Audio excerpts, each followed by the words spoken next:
Hello, folks, and welcome back to the least optimized playthrough of Borderlands 2 the world has ever seen.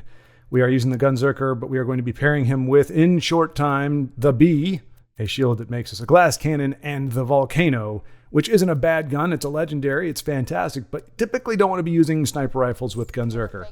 So we are one episode away. Halfway through episode 7, we will acquire the Bee and be using it for the majority of the rest of the playthrough. There's going to be a few times between now and, or between the half of the episode and like probably episode 8 or 9 where I switch in and out because I haven't really committed to the Bee.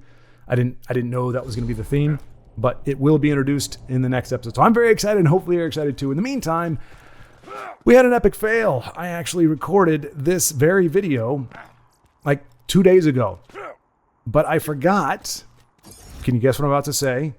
To hit the record button. A rookie mistake, a noob mistake. To be fair, I'm using OBS for the audio because it's the interface going into the computer. OBS, honestly, Adobe Audition can be great, but I can't get the darn limiter filter to work for squat. I'll still peak, whereas OBS, it works just fine. So I don't have to worry about if I get a little too excited, the audio turning to crap. So until I can sort that out, I'm using OBS for sound, so I started there. But my video, I still want to go through the actual camera. I don't do this video at the same time. Like me, is not done at the same time as the video game footage. I pair them up in post. That way I can edit out something. If like at one point, I think one of the videos I made a note that there's like a long lag or a long period where I'm away for like 20 minutes because I stepped away for a second. And then anyway, bottom line is I hit record for the audio, but not the video. And since I didn't want to compromise and have a video or a video with no video, so, the gameplay, that's really what you're here for, right? Is the gameplay, the stunning, amazing gameplay that I've now seen twice. I lived it the first time, and then I've watched it a second time, or watched it, and now I'm watching it again a second time. But at least I know now. There were some things that I didn't quite know what I was doing at the time. Like here, I forgot that I hadn't killed Bull yet. So even though we are way overpowered, over-leveled, we still almost got owned by this putz. We were able to take him down, and what we were hoping for, well, aside from actually hitting him, was to get the hard ball or the fast ball. That he's one of the prime sources for that. But we did not get it this time. I can't recall if I farm for it off camera, or I think I do, but I think I get it like the second or third time. So when you sit down to farm, anybody who's farmed for weapons in this game particularly, your chances are never that high that you can think that you'll get it within 5 minutes or 2 or 3 run-throughs. Sometimes I've gone as high as like a half hour or so just farming to get a legendary, not even a specific one. But I was very lucky that the off-screen farming only lasted 10 minutes at tops, and then we organically found a lot of some of the legendaries without really having to mess with it. So I'm a little bummed because I really, folks, as boneheaded as that move was to forget to hit the record button, I was thinking such deep thoughts. I had such revelations that would blow your mind, never again to be recreated, unfortunately. So everything I do here, everything I say is going to be, unfortunately, secondary. Is going to be of secondary importance to the amazing commentary that you would have been treated to had I recorded the video. I did think about doing just the audio. That was a consideration, but like I said, I have very few rules or very few things that you can count on in this channel. It's a hodgepodge. I've actually thought about renaming it Jack of All Trades because it really is. We've got music video edits of K-dramas. We've got gameplay, video game playthroughs. We've got random one-offs of video games. We've got Elder Scrolls Legends, which has just become its own thing. Got some sketches and stuff. I haven't done it in a while, but that's still a section on here. Trying to think. Discussions and diatribes, more like podcasts, just outright discussions. There's a lot of stuff here. I'm not trying to hawk my channel. I'm just saying there's a lot to it. So I'm trying to keep when I show certain videos, I want there to be an expectation of what you're going to get. And it's very minimal. You're going to see the game, you're going to see me, and for whatever that's worth. I just know it makes a difference. Seeing somebody's face makes a difference. It's not that you're like, oh, I totally enjoy looking at that person, but it's the greater illusion that person is there with you, I think, is one of the things. because you can see them and you can see their expression, and if you so desire. But otherwise, it's just kind of like them sitting next to you. You never hang out with somebody unless you hang out on the telephone, which I guess some people used to do. Some people used to chat on the telephone as if it was, just they were having a conversation with somebody sitting there. They'll just plop themselves down with their corded phone, and just sit there for 2 or 3 hours and talk. We don't do that anymore. You can sometimes barely get somebody on the phone just to say, hey, are you coming or not? Like, it has to be a text.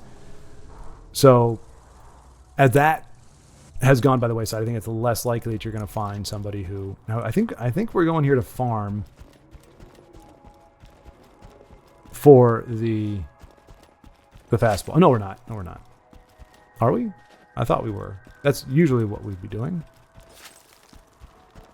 Oh, maybe because... Oh, no, we'd have to reset. We'd have to do a reset. That's right. He doesn't respawn until we reset. So I hope I'm not looking for him. I hope I realize that he's not coming out again. I don't think I did, though. I think I was having a brain fart and like, where is he? Why didn't he respawn? Well, you have to turn the game off and back on again, or exit out of the game in order to make guys like him respawn. So I think I figured that out. And you would like to think I'm moving on, but I'm just continuing to... This is where, I think a stellar commentary like the one that I didn't have the video for is a benefit. When you kind of go off the rails, you're like, all right, because when you're playing by yourself, you kind of lose. You're not thinking, is this entertaining necessarily? You're just thinking, I'm having fun playing a video game, which is fine. But if you're not keeping in mind that you're recording, you do want to try to keep things moving along. So I don't know where I was going. Again, right here, there was a big thought, just a big, just blow your mind. I'll stop that now just because that's going to get very, very old if all I keep saying through the entire video is how awesome the other one was. I mean, truth be told, it was serviceable, but there was not a moment where I was like, oh man, I had such great revelations. It was just kind of like, yeah, all right, I commented. This one's already been vastly different, so that's the great thing. I'm not trying to reproduce what I did before. It's all off the cuff. Hopefully my energy level will stay up for this one. I do know the last 20 minutes I was sucking wind, even just watching, because I started at like 4:30 or 5, and I mean I'm already outside of my window. I can't remember. There's actually a name for it. It was some guy came up with it, and it's like your optimal functional window, and it's different for each person. But like obviously, if you're a morning person or night person, your window is going to start earlier or later in the day. But it's usually, I think it's like 7 hours, 7.5 to 8 hours where you're at your most productive. Maybe it's only 5 where you're like at your most productive. For me, it's like 4:30 or 5 in the morning until...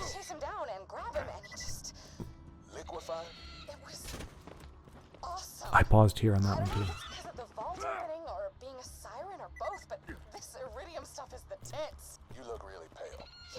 She always looks pale.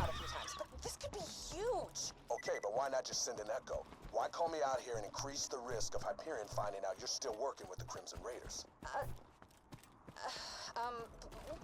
Because... How are you doing? I think I'm going. Okay. There's a nice back and forth between Lilith and Roland. Oh, I think that was one of the things I talked about that I'm glad I talked about, which was the characters and how interesting, like, was talking about that. I mean, I did actually go into this whole big spiel about, Salvador, the Gunzerker, is really the only, him and Craig are the only like real, kind of bad guys. They're the ones that actually murder people. Salvador grew up as a bandit, so that kind of makes sense. But even Tiny Tina, she's a little messed up in the head because of what she's gone through, and some other folks are as well. But if you were to be in the Borderlands universe, just you and I, just normal people, we wouldn't have to worry about Tiny Tina blowing anybody up. You would have to be a bandit. You have to be trying to kill somebody or doing whatever for even somebody as kind of off as Tiny Tina is to do something like that with you or to you. And the same is true for the rest of the Vault Hunters. The mercenarial, sure, hardened, but like Axton, the former military, just like Roland is former military. But Roland and Lilith develop a nice relationship for a period of time. And that's that echo, that this section of it is really the only glimpse we get of how that came around a little bit. So there's a nice little bit of back and forth, a little bit of good writing there, where we get to see how their relationship kind of grew from just being brothers and sisters in arms to develop an affinity for each other. But really, aside from the pre-sequels making Lilith a bit of a villain in her own right because of how much she impacts Handsome Jack and his fall, they kind of shot her character up a little bit. They didn't need to do that, because there is a difference between somebody like Michael Keaton's Batman accidentally or in the process of defending himself and trying to apprehend the Joker, knocking him off a railing where he's hanging precariously off the banister, and then trying to actually save him and having the glove slip and he falls into the acid, and that inadvertently creating the Joker, and somebody just making a bunch of jerk-faced decisions and behaving badly, and somebody becoming a villain through that. We're all responsible for our own actions, but you really hate to think somebody that you're pulling for was a big factor in ticking that person off, or in setting them up for the downfall, making their downfall easier. Like in Amadeus, Salieri, obviously not in the real life, but in the movie Amadeus, very good movie by the way if you haven't seen it. Salieri expedites Amadeus's fall. You could even say he completely creates it. I mean, Amadeus had some pretty rough character traits and may have struggled. Anyway, we know that the real life Mozart certainly did, but his death in the movie was expedited because of Salieri's influence, and he was a villain. I mean, he was considered a villain despite what his motivations were, despite what his intentions were, or how much pain he was in. His pain and his insecurity and everything resulted in Amadeus kind of losing his mind and just being driven to exhaustion and ultimately death. And Salieri, I mean, he's in an insane asylum, so he kind of gets his, I think he is, if I'm not mistaken. Yeah, he tries to kill himself. Like the opening of the movie is him trying to kill himself. And so then the rest of the movie's got like his wrists bandaged up and everything. So there's different ways that a villain can come about through the actions of the hero, so-called heroes. I think there's a conflation between hero and protagonist. Like, I mean, for the most part, like Roland, consider him a kind of a heroic character. He's kind of a father figure to a lot of people, and seems to have kept his head and his, I don't want to say morality, but his humanity maybe is the best word. And he had a falling out with Brick, but again, if anything, that was more on Brick. That was more of him acting like more closer to a bandit, from what I can recall. But like that's more heroic, whereas some of these characters are protagonists, but they're not really heroic. Because there needs to be a distinction between the two. Just because it's the main character doesn't make it our hero, unless they actually behave as a hero and go on a hero's journey or something like that. So anyway, I remember now, I'd started off by apologizing for the last episode, which skewed almost exclusively into discussions about, I love it. I think, so when I first watched this, quick side note, I forgot that I was doing a side quest right now, which is kill bowling mogs with hand grenades. So what it looked like was I just threw it, because I never use bouncing betties. So what it looked like was I threw it and was like, oh, that's what that is. I'm not saying they're not good. I think there's a lot of better ones out there personally, but it was just kind of a funny reaction. Just, I'm not moving. It's just like watching the bouncing betties go boink, boink. It was like, oh, that's what I have equipped right now. Okay. Anyway, so apologies, because while I certainly don't mind going off on tangents, if you have watched my video so far, that's kind of my middle name. Or my first name. It could be my first name. My first name could be Tangent, because I do go off on a ton of them. Try to find my way back around, not always successful. And I don't mind going on brief tangents about multiple things. I try to steer clear of anything overtly controversial. Political, like highly politicized things.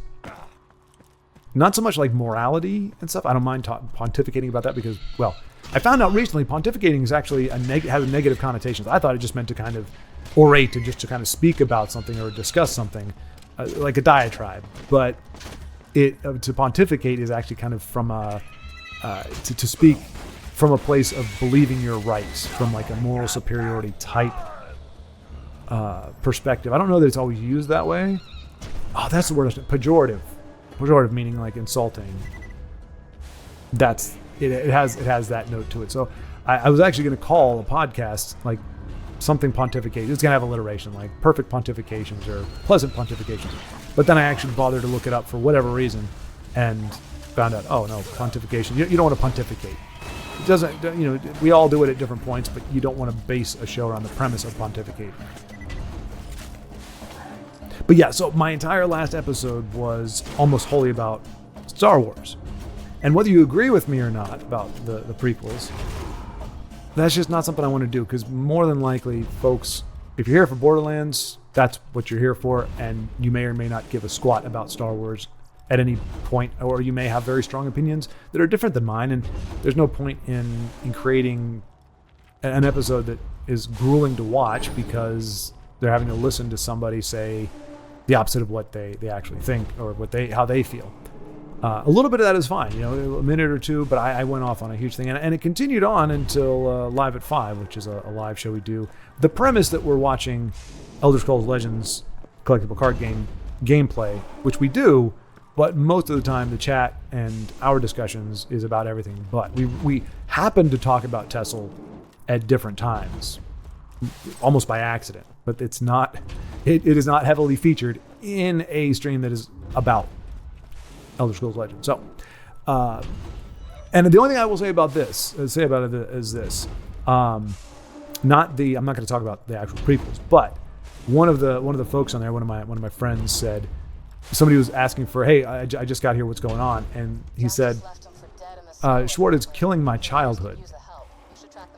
And with the crying face. And here's a distinction I would like to make, or when people talk about hating on the prequels.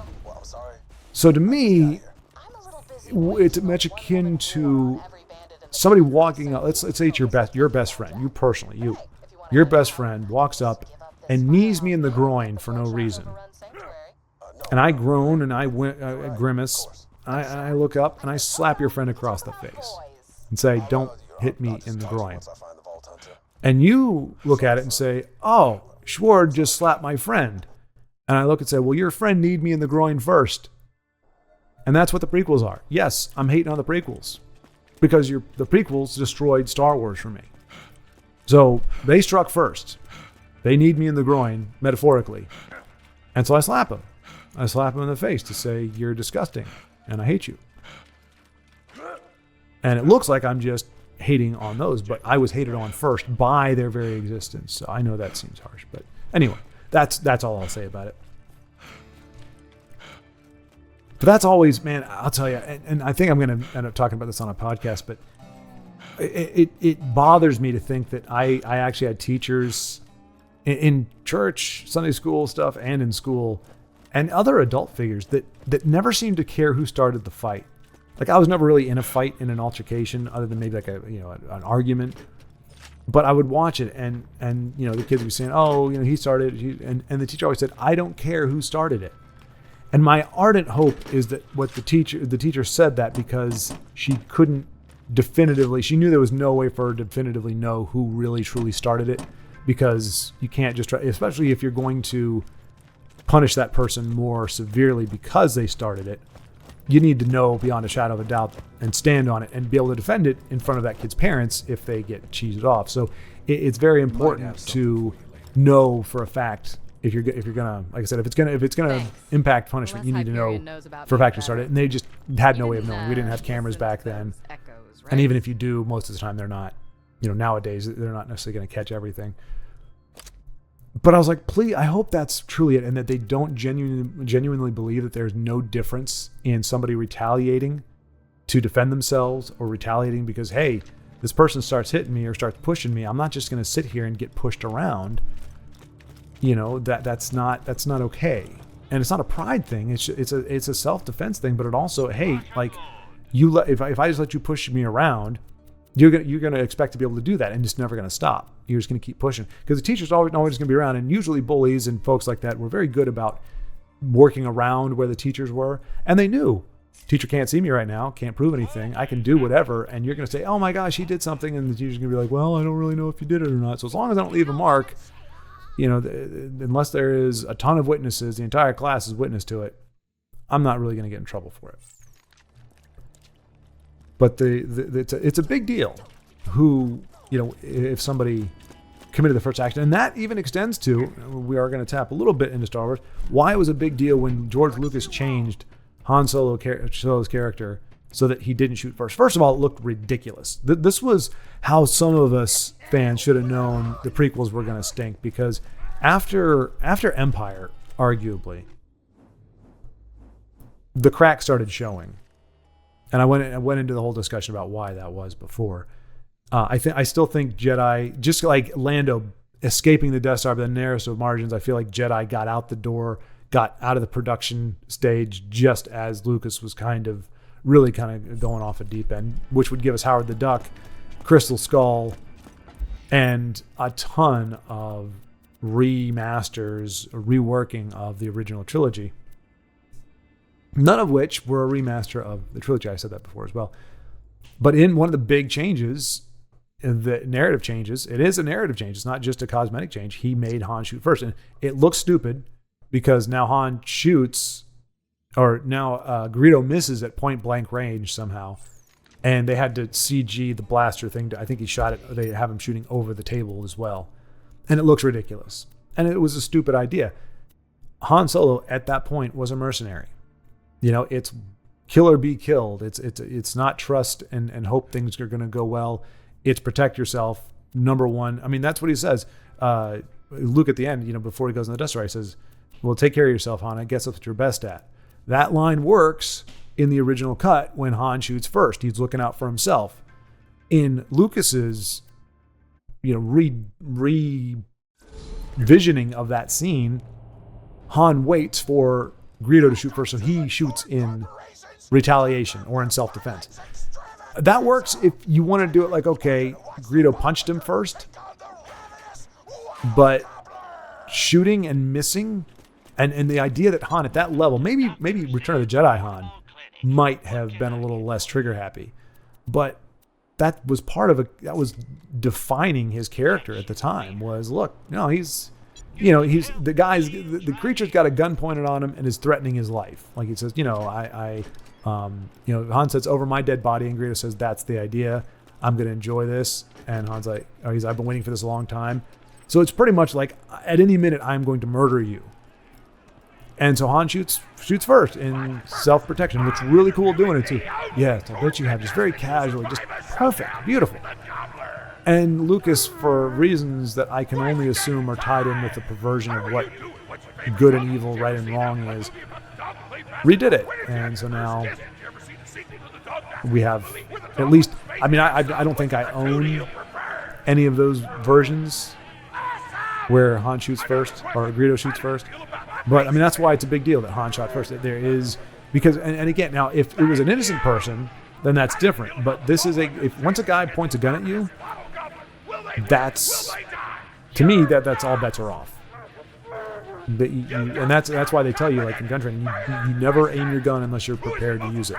And not prepared like, okay, I might have to use it. It's like, no, you are using it. You've made that decision. I'm going to use this weapon, because using it is like a leverage or an intimidation thing, not what it's there for. It can cause a lot of problems. You need to know, I need to use this. And so you pull it out and you don't put your finger on the trigger. You keep it on the guard until you are ready to fire. There's reasons why those are the rules. Partially for gun safety, but just for yourself, because you're also opening yourself up. As soon as you do that, you escalate the situation. And so anybody else who might be carrying or might be, even just maybe if they have a knife or something, that induces panic, because now you've introduced a lethal force, factor there. And in theory, you're introducing it at the same time that you're using it. And you're only using it because there is also a clear and present danger to your well-being or somebody else's well-being. Still going to take a time out just to mention we are now doing the Thanksgiving DLC or Headhunter pack. Because when I get to that place in Borderlands, the original, the normal game, for whatever reason, it just kind of slows down. After we find Sanctuary, like the quest lines and everything, it's a little slow for me. So having played it probably dozens of times, we'll say, I jump into the headhunters to get a little bit of variation, variety. Those are the same words. So I was demonstrating a lack of variation and variety in my vocabulary, but nobody probably cared. I feel like I just moved on, but I'm not fixating on it. Now we've lost precious screen time. Anyway, I do enjoy doing these headhunters, especially because most of them I didn't play. Like I played them when they came out, and then I didn't touch them again because they don't really have, a plot per se. They're not really woven into the story. So I'd play them once just to experience it, and then I moved on. With the exception of Marcus's Mercenary Shop, because that has a once you beat it the first time, it's very easy to get to the main bad guy, and it's very easy to farm him, and you get not only drops from him, you also have a vending machine that may give you some stuff where you can at least turn in all the weapons you got and get a crap load of money. It's got a tree with presents that have iridium in it. And then it has a train that comes through that has like 2 cars, probably I would say 20 items. And there's a decent chance that, not a decent chance, but there is a statistically sufficient to promote farming chance of getting a legendary. So that one I played a crap ton of just for that reason. But the rest of them, they're well enough. They're fine enough, I should say. And if you notice here, all the baddies are leveled up to, like when you come into the headhunter, it needs you to be at least level 15, whereas the DLCs put you at 30. And I think we do end up, I think this is the episode where we, at the very end, we jump into Hermalock's DLC briefly. But that might have been last episode. I don't remember. I don't know. That's the only problem with having watched this already. I've already done a commentary on it, so I don't know which one it was. But anyway, we'll cross that bridge as we come to it. But yeah, so sometimes shooting first can be an indicator, or initial aggression can be an indication of a character type, personality. And as long as it's not just outright killing innocent people or doing something just vile, it can say something about them. It's a little more complicated. Hey, you wouldn't be afraid of this guy if you walked past him in the street. He's not going to try to rob you. He's not going to just randomly pull out his blaster. But if you've got him at blaster point yourself, well, you get what you get. And that's kind of how I feel about just stuff in general. People are like, well, I don't know. It gets a little dicey at that point, but I did talk about it in the other one, but we'll maybe leave that alone just because it can start getting into some stuff. I don't try to avoid controversy for the sake of saying something that I think will offend somebody. Offense is a choice. You can take offense, choose to or not. And I like to think that we're trying to cultivate. If there's going to be any culture, I'm not a big fan of culture in general. As a very independently wired person, I find culture to be somewhat appalling. There's a certain culture where it's like, okay, it creates a certain kind of music or certain kind of whatever. Like that's fine. It's the adherence, the mass adherence to certain ways of doing things. Like Christmas. Christmas is fine. That's a cultural thing, but it is shared by a lot of cultures. They don't all look at it the same way. Some of them there is no Jesus involved. I knew actually I shared a house with 3 atheists. I had a great time. Really nice people, just really, really good folks. And they loved Christmas. There was just no Jesus involved. They did the decorations. They did like everything but the nativity scene, really, and the star. But everything else, they just loved Christmas. Very, very much. More than almost anybody I've ever met, but they just left the part out. So you can take bits and pieces of it, but you still have this celebration in the dead of winter of giving and charitableness and joy, even though if you're an adult, chances are the traffic and the shopping and everything else has made it less than ideal, especially compared to what you experienced as a child. But that's kind of a cultural thing, and so people put out. But now we're living in a time where that, like certain culture things are emphasized and considered to be sacred, but then something like Christmas, well, no, now we just have to make it. Now it's just a holiday thing. Whereas before we'd say Merry Christmas, Happy Hanukkah, like you'd say them both. But now we've got other holidays that people want to throw in there, and it's just like, for crying out loud. It's not a holiday. A holiday is like 4th of July, even I would say Thanksgiving. Christmas is its own thing. I mean, and I don't mean, in theory, Easter, Thanksgiving, anything that's a headhunter holiday has its own flavor, but it's kind of like it's a big deal, and that's a personal thing. Thanksgiving, we always did stuff at Thanksgiving, but it never meant what Christmas did. But anyway, it's not so much that aspect of culture where it's like, oh, here's some fun, cool stuff that you can do or not do. It's the culture that tells you, that dictates or makes you think this is how you're supposed to live your life. This is the kind of job you should have. These are the kind of shoes you should wear. These are the kind of clothes you should wear. This is what you should think about any one particular topic. I mean, the first part of culture is cult. And I'm not saying that people are involved in a cult just because they like culture, but the flavoring, the culture as flavoring is good. And culture, I think, back in the day when uniformity meant survival.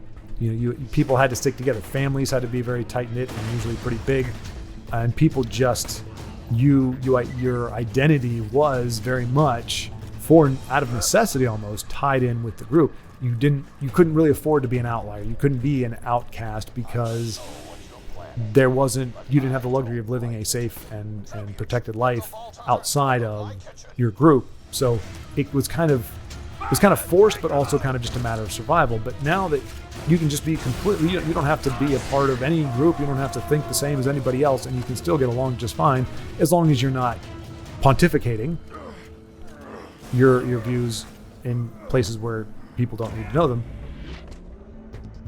You can pull it off. Glass Pool Tribute of Warm Water. So that is from the.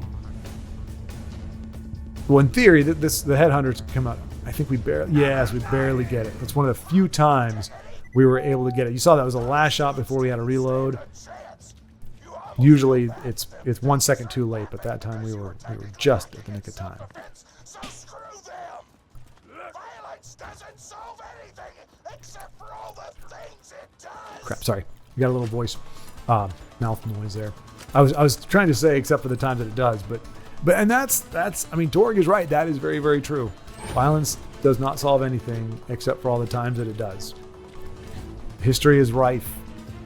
I mean, a lot of conflicts are unnecessary. A lot of conflicts, but I think we have a very glossed version of history. Like every year, you hear the exact same thing, like in school. And there is usually a lot more nuance, a lot more things going on that explain why certain people did what they did, why they felt conflict was needed. And you still may disagree with it, but it's usually not as cut and dry as they make it out to be. Or as, oh, these were good people, these were bad people. But yeah, there are times where violence is violence is not inherently bad. It can be used to great effects and to bring about good things and to bring about change when it is pretty much the only viable or feasible way to achieve such change. I mean, that in the fictional world of Star Wars, that's the Rebel Alliance. They didn't have to rebel. I mean, you could say it was a tyrannical government, but you work it from the inside. You get to be a part of the Senate. Well, the Senate got disbanded. It's a dictator. It's a tyrant. Okay, well, that may be a little harder, but you know what? There still must be another way. No, there really isn't. And even the same thing. I mean, each country, it seems, has had a revolution at some point or another. And I know with the American Revolution, you're saying, okay, well, yes, there was a level of oppression there. That England was demanding certain things, but and the freedoms and rights were being trampled or ignored. But at the time, also the definition or scope of those rights was not as clearly defined or as broad-reaching. And I mean, ultimately, America struck first. But it was because they believed at that point that, because a lot of laws and things were being enforced by violence, that the only way to overcome it, the diplomacy was not an option, and violence was the way to go about it. And yeah, then that's how it went down. So both in fiction and reality, we have circumstances where violence was a choice. It was not thrust. It was not, oh, I'm being shot at, so now I have to shoot back. It was chosen as a way to address a problem that couldn't be addressed in any other way. And I think as long as it's not the first choice, as long as it's not just, okay, well, let's just punch it and change things, then I think it can be good. And you have to know the full ramifications of it. You have to know what you're getting into and what another last second save. I think we're going to see, if I recall, we're going to see an instance. I wondered about it. And I think I know definitively now. Each time you go down, your second wind gets shorter and shorter. And where you're actually sometimes, like when it gets far enough, you're going to see like the bar just like start just moving. It's not like, gradual. It's making a beeline for the end. And that never resets, or at least it doesn't reset in a respectable amount of time. Because we revive ourselves a couple times when that bar is going quickly, and then we don't die for feels like 10 minutes, 15 minutes. And when we do, it's almost instant. Second wind is over with. So I don't think, if there is a reset for it, it is a long period of time. Otherwise, just know if you go down 4 or 5 times, more than likely you're not really going to have a fighting chance that 6th time. That's an arbitrary number.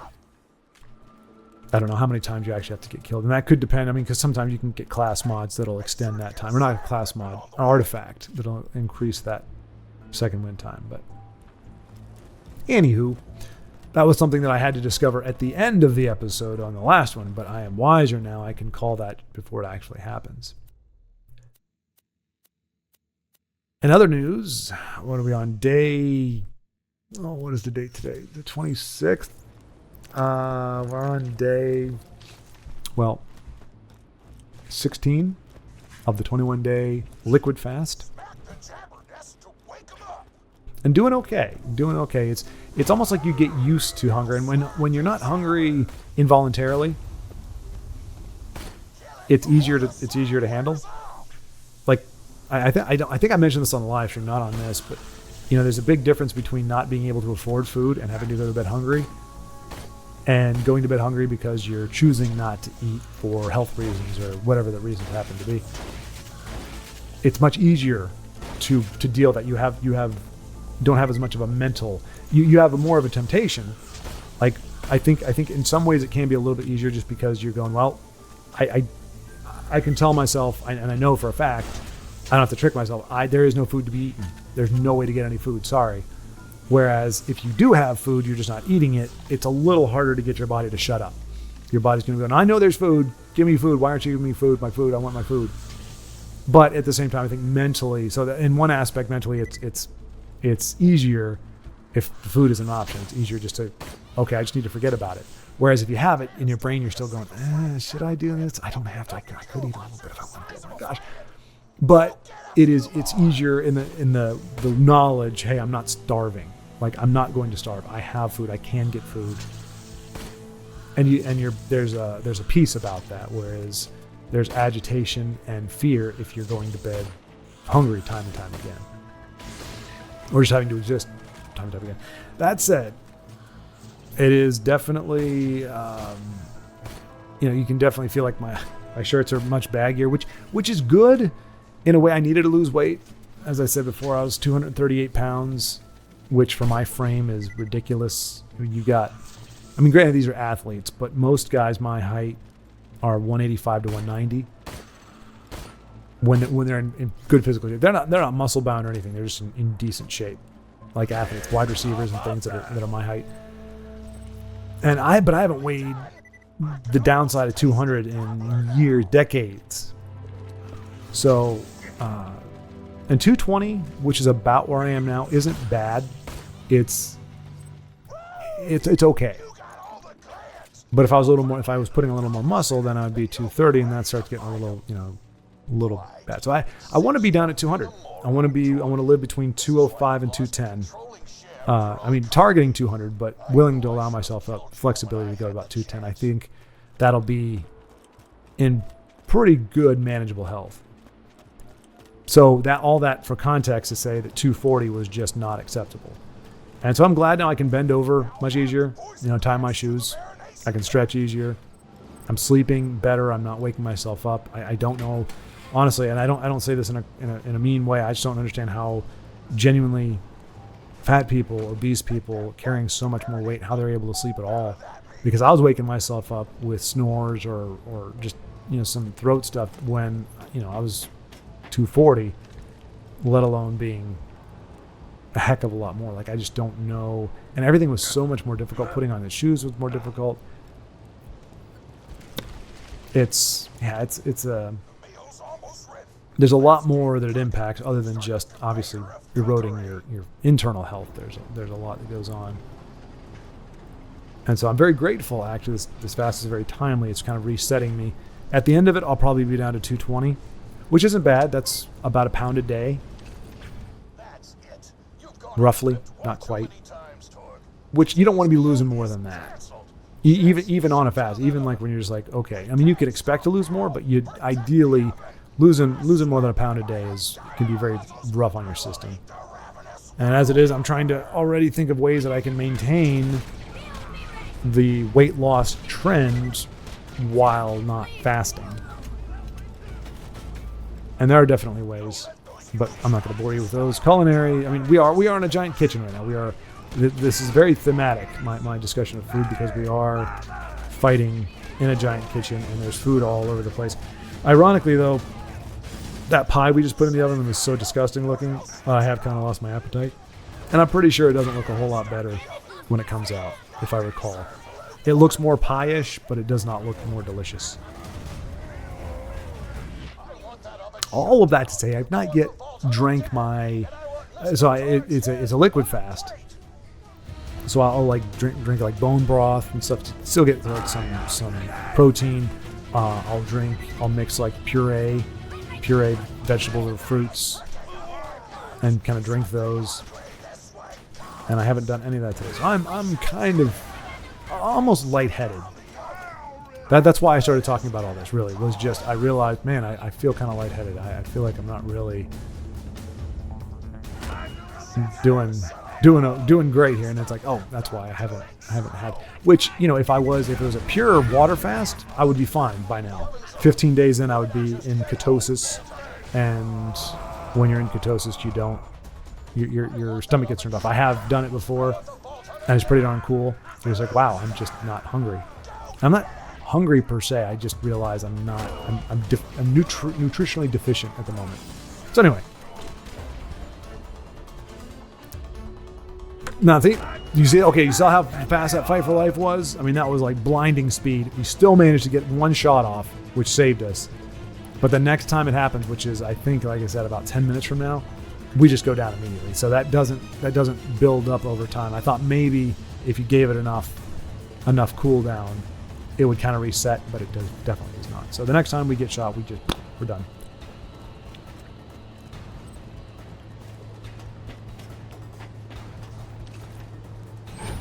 I learned something here in Texas.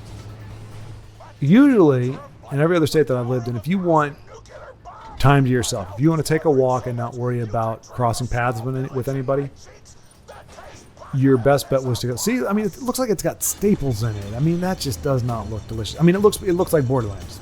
Like, that is a Borderland pie. It just does not look good at all. Kill that gobbler, Tor. It'll be your last meal. The board of directors and I can guarantee that. But here in Texas, your best bet was to walk in the mornings or dusk or dawn. You'd still have a few people out there here and there, but typically that early or that late, most everybody's inside doing their thing. So you could usually get some nice downtime at those hours of the day. But here in Texas, that's when everybody comes out, because that's really the only time that it feels anything approaching comfortable to be outside. So, I went out sunrise was 6:30, so I was out at like 7:38. And you're just wading through people. I'm not really. I mean, it's pretty much desolate most of the time, but comparatively crowded in that early morning period, because the sun really is just starting to rise. Humidity's not sweltering, so it's pleasant to be outside.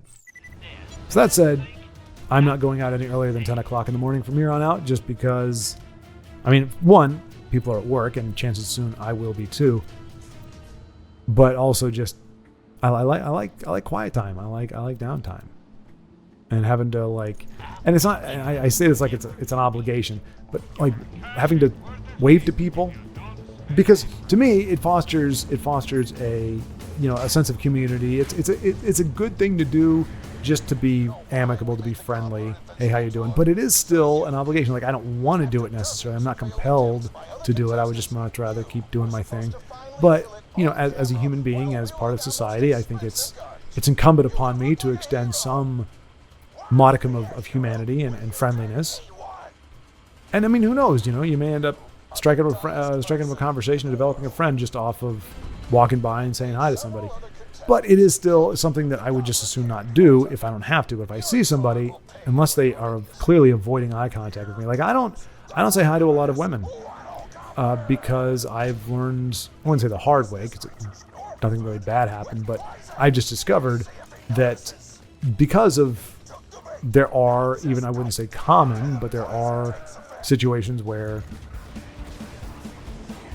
situations can become unpleasant for a young lady, especially if she acknowledges the guy. If a guy says hi and she's like, whatever, just moves on, it doesn't seem encouraging. A lot of guys will take encouragement if a woman responds in an amicable way. They'll see that as an invitation. Oh, hey, come talk to me. And it's like, no, I just want to keep doing what I'm doing.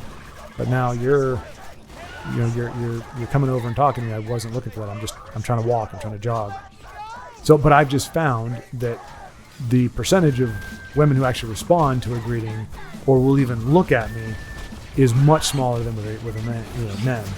And so I just know it in general. Even if it's broad daylight, I will go out of my way to walk away from a woman, female, but it can be an older or younger woman. And it's not a sexist thing. I want them to be comfortable. And I've just seen, sometimes get these looks, and I go out dressed like this, I look like this. So it's not like, oh, there's something about me that's making them skeptical. They're just, in general, on their guard. And it's better to be safe than sorry. And as long as your decision to be safe doesn't screw over functionality on my part, like she's not demanding that I do that. Did we just kill that thing? Yes, we did. I think I was on a tirade last time with the previous version of this, and I totally missed the fact that we killed the gobbler. And I mean, we can be excused for that, I think, just for the fact that the battle is still going on, even though the gobbler is dead. We're just not able to hit squat, even though we've got a nice spread with the bullets. And fight for your life, down immediately. Yeah, see, I don't know why I needed to call that. It was just something that I was curious about. That as many times as I've played Borderlands, I've never really noticed. Because let's face it, a lot of times, as we've seen, the offenders will run away as soon as you're fighting for your life. So a lot of times you're just going to bleed. Either that or you just immediately cap them and you're good to go. I can't say cap. Cap used to mean, I don't know why cap gets so much utilization. Cap, bust a cap in somebody. It used to mean to shoot somebody. But now no cap means no lie, apparently. Just coming up with new ways to use the exact same word in a very bizarre way. Because cap to me just still means a type of hat. But whatever. Cap will mean something else in another 20 years.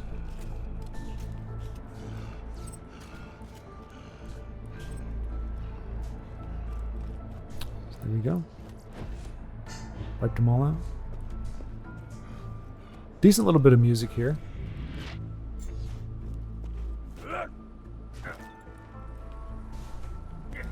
Understated, cyclical as a lot of video game music is. It's not like an orchestral masterpiece, but I don't know. I like any music that kind of evokes a certain, like if you can listen to music and look at a picture or look at the scenery or something, and different music makes you look at that scenery different. To me, it's a curious and wonderful thing. And I mean, it's not even a amazing observation but like the music can determine how you feel about a scene, how you should feel. And K-dramas are notorious for this, because a lot of times they will. Well, I mean, so there'll be a situation where if you would just show me the visuals, show me people's facial expression and everything during the scene, I would think it's a very serious, very grave, very dramatic thing. But then they play this kind of poppy whatever music, and then shortly after that you see a reaction or an expression that goes, okay, this scene was shot not for comedic effect, but it was more lighthearted than what it looked like. Like sometimes you see somebody struggling in life, you see a montage of them struggling to make ends meet or to struggling with their job, and they play some very dramatic music, and it lets you know like this is kind of a sad situation, very somber. You're supposed to kind of feel something for the character. But the exact same footage, the exact same kind of vibe will be going on, but then they play poppy music behind it, and you're like, okay, this is just this character being plucky and being determined and just like, okay, yeah, life sucks, but they're not going to let it get them down. And pretty sure that the gal who does the voice for Tina does this voice here as well. Tiny Tina. I think it's the same actress.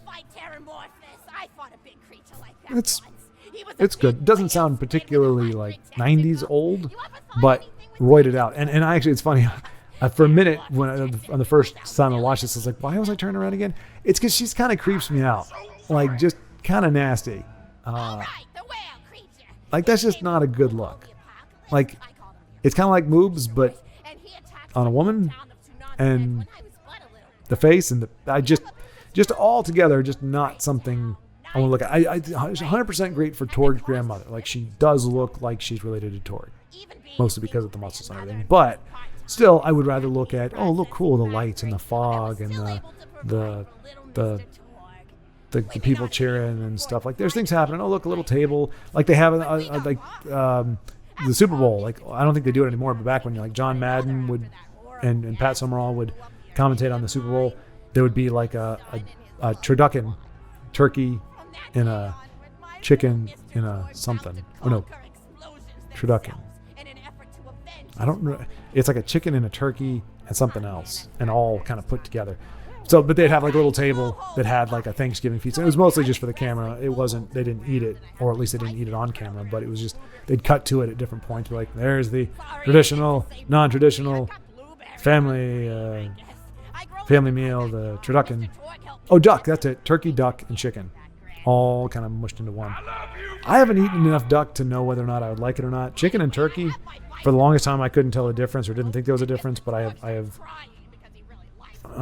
think I could tell the difference now. If you were to, I think I'm fairly confident if you gave me a chicken sandwich that was mostly chicken, like you don't throw a bunch of herbs and stuff in it, because when you do that, then it makes it hard to get the distinct flavor and texture. But I think I'm pretty confident that I could tell the difference between the two. If you're wondering what we're doing, this is a quest, a side quest.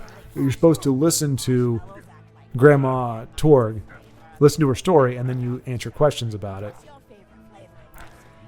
And I did it the first time because of the novelty, just wanting to get it done.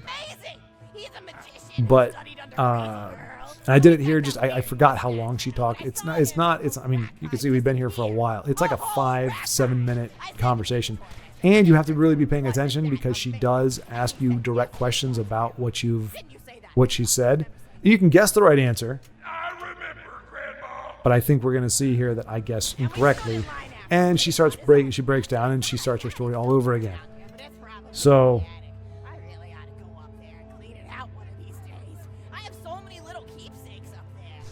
it does make me wonder if this was an ad lib by, I can't remember the girl's name now. What's my favorite flavor of ice cream? Here we go. A or B. Oh, that's your favorite. So yeah, I guessed incorrectly. I wasn't paying attention. And it cost me. I think there's another question or two after that. It's not just that one. I might be wrong. But yeah, so a little bit of a waste of time. Ultimately, we emerged defeated, but we did kill the gobbler and got the headhunter thing done. And I just couldn't bring myself to sit through that again. And the only bummer is now we're going to have Grandma Flexington's X'd out quest, failed quest, forever in our log. But we move on stoically and with great points. Oh, there we go. Yep. Hunter's Grotto. We jump right in. Hunter's Grotto is a DLC that I've played to some degree, but never actually beaten because I just couldn't get into it. The environment didn't really inspire me. It wasn't excitement, mustaches. It's time for another I episode mean, of Bolt some of that, Adventure sure, the mustache, Sir featuring Hammerlock's Sir mustache. Hammerlock. And I do like Sir Hammerlock as a In character. this He's week's a tale, fun dude. Our hard-boiled heroes travel to the savage continent of Agris. Their goal? To uncover the most exotic creatures Pandora has to offer and give them the old 1-2.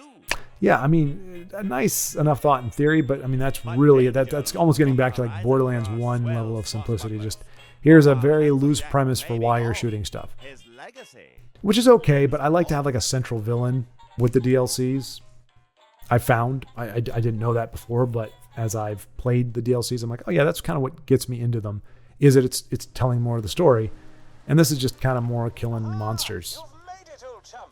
I've set up a base camp of sorts near your location. Come find me, would you? But I also wanted to see what level we were going to come in at. It was like I said, DLC, we came in, it was a level 15. That's not always the case. I don't know if it glitches or what, but there are some times where you go into the DLC and it's much higher. Like I've gone in at level, I want to say I've gone in at like level 20 or something, and it's been at 25 or 26. I don't know. But as you can see here, and as Claptrap is informing us, we are way under leveled. We're 16, and that is a 30. So I'm pretty sure DLCs, most of the time, if they load correctly, they load in at level 30, or maybe higher. I'm not sure if they can do higher. But they're assuming that you played through the main quest. And I got a little excited. I was like, okay, we didn't do a lot of damage, but that was only like 3 shots with a sniper rifle, and we were able to put a dent in it, and then we proceed to not really do much damage at all. So we're just going to kite, run away, do a bunch of kind of pansy. Ooh, doing the spinning thing. That's one thing that's danger about being scoped in. Objects are closer than they appear in the scope. I've found that out the hard way. That wasn't the first time that I found that out. I kind of forgot.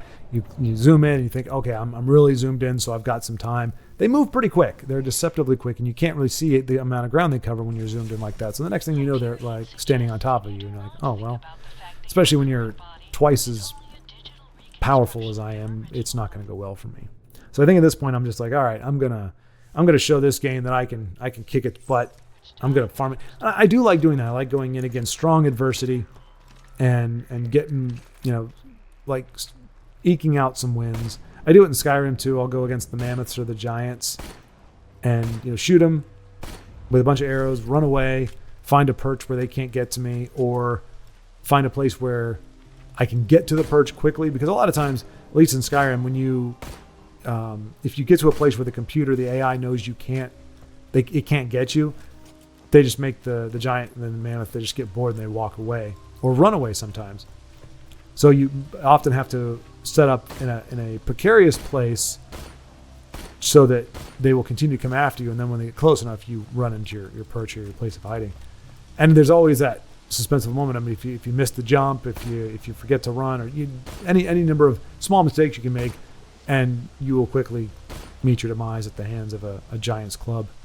Can you use that phrase, at the hands of, and then an inanimate object? I'm not sure if that's kosher, but these are the things that keep me up at night.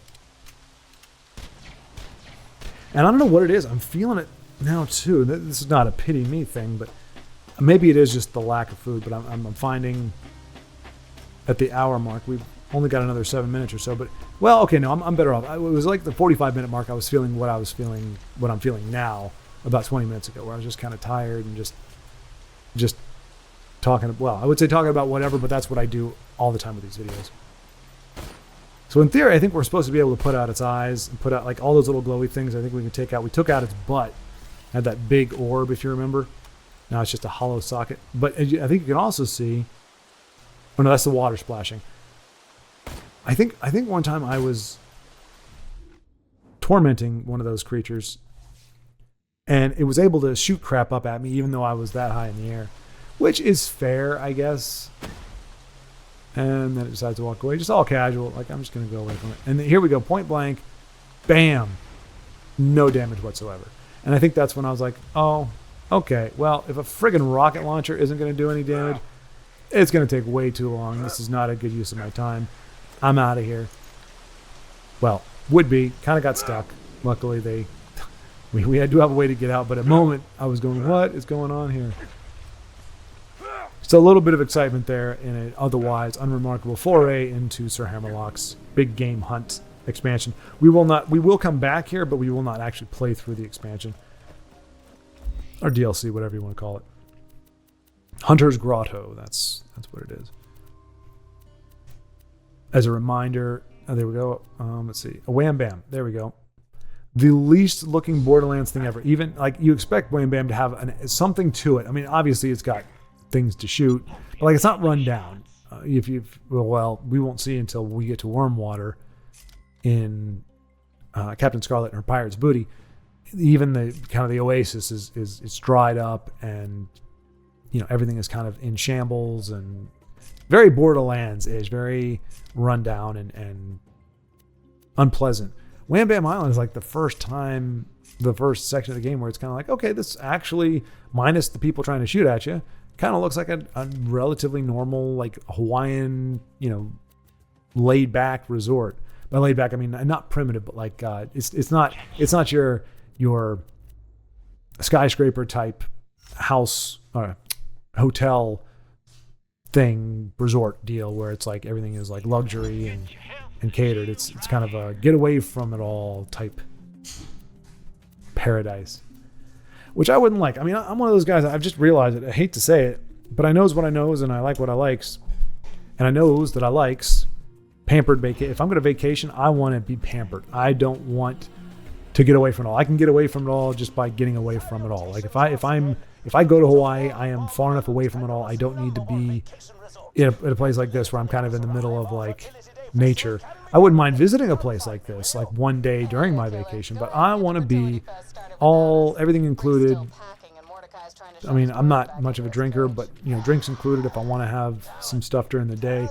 Nice white beaches, sandy white beaches, and I'm not big on massages, so I wouldn't necessarily be looking for like a spa type thing, but I want the room to be nice. I want the hot tub. I'd love like one of those things where it's like you've got the giant window you can look out of while you're chilling in the tub, almost like your own little pool type thing, and that there's a pool in the resort, so if you don't want to actually go into the ocean water, which, as I've said before, is just the world's biggest toilet. If you don't want to swim in the toilet, you can swim in comparatively more sanitary conditions, swim laps, meet some people. I mean, vacation's a great time. Nobody cares about anything. Like, you don't have the worries of life to weigh you down, so you can just kind of, I think it's easier to make friends or get along because it's just, and more than likely you're not going to talk to them ever again. You might, but on the whole, you're not really expecting to have to keep up with it. So like, unless you really hit it off, it's like, all right, we can hang out here. We can go to whatever functions are going on. I don't know. Anyway, I've never actually had a vacation like that. I mean, I've stayed in nice hotels before. Back when I was 11, we took what was, for 11-year-old, a trip to Disney back in the 90s was a magical experience. Like Disney in 1991, 92, freaking phenomenal. And as an 11-year-old, I was just eating it up. I went back years later, and we stayed in the Contemporary Resort, which is kind of this almost pyramid-looking hotel that actually had the monorail that ran through it, so you could go down. And the cool thing was it was like hollow on the inside, so you had like these hallways outside your room. Like, so you went out, you left your room, and you're on this hallway, but you could look down like over the railing, and you could see the big area where they serve breakfast and everything. It was a very open floor plan once you got out of your room. The rooms were gorgeous. It had 3 pools. One was in the shape of Mickey's head, one was a square, one was a circle, and it had like spiral artwork on the bottom. It was just a gorgeous thing. And then I remember pancakes every morning. They had Disney characters that would come around and greet you. And like I said, the monorail was there, so you didn't even have to leave, and you can go to any place that you wanted. And you were in the middle of the park anyway, so you could just get out. You could leave the hotel and just walk around. It was paradise. I called it paradise. We were supposed to be there for like 5 days. My grandparents extended, gave us another 3, I think. And it'll always be like a classic vacation for me. But I went back. My grandparents were treating us in both times. They treated us to another trip when I was 20 or 21. I was in college and went back for it. It was in the wintertime, so a little bit different. I mean, a little bit cooler. not super, it wasn't really cold, but just a little bit cooler, different feel. We stayed in not even a resort. It was just a hotel, a very basic, I mean, it was a nice hotel, but it was not resort-ish at all.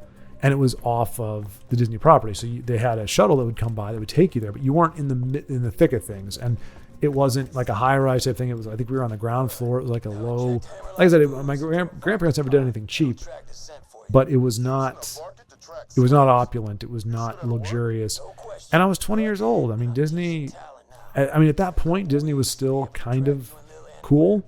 Wait, you're teaching Talon to track us? In certain ways.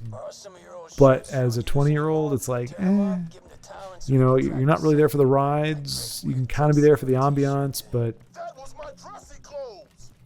I remember going back to Typhoon Lagoon or Pleasure Island, I think it was, and had a decent time there. But it looks like we're out of time, folks. We've just quit the game. So that's all we got for today. I hope to see you on the next one when we will see the Bee